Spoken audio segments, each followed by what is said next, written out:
In un periodo di forte recessione economica è veramente dissennato che si facciano scelte di questo genere. Il Comune su questo si deve confrontare, perché non credo che comunque sia gli amministratori siano d'accordo su investimenti sterili, perché poi quest'opera avrebbe sicuramente dei costi e sarebbe comunque un'opera inutile, abbandonata in questo bellissimo territorio in cui invece vanno sfruttate delle potenzialità turistiche, archeologiche, con sicuramente strutture di diverso genere, non quella di Goroppatoio.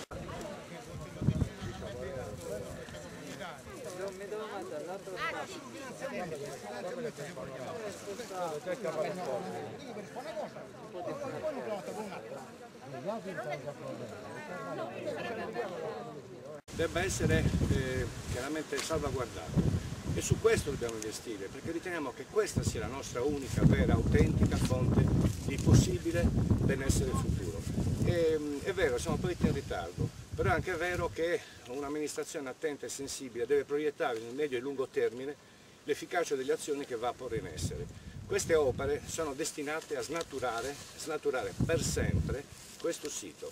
Non dimenticatevi che non c'è solo il Galoppatoio, ci sono tutta una serie di strutture chiaramente a latere, uffici, ufficetti, spogliatoi, negozietti. Alla fine verrà fuori poi una piccola, non dico Las Vegas, scherzo, chiaramente esagero, però pensate quanto andremo a snaturare questo posto che rappresenta un unico da questo punto di vista, non soltanto dal punto di vista archeologico, paesaggistico, storico e perché no, anche identitario.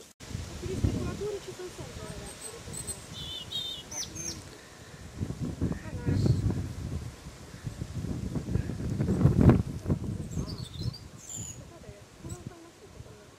Vediamo che i lavori vanno avanti, ci dispiace non avere ricevuto risposte formali da parte dell'amministrazione in merito alle nostre osservazioni. Certamente non c'è nessuna contrapposizione, ma persiste una completa diversità di vedute su quella che può essere la fruizione del territorio e delle sue risorse.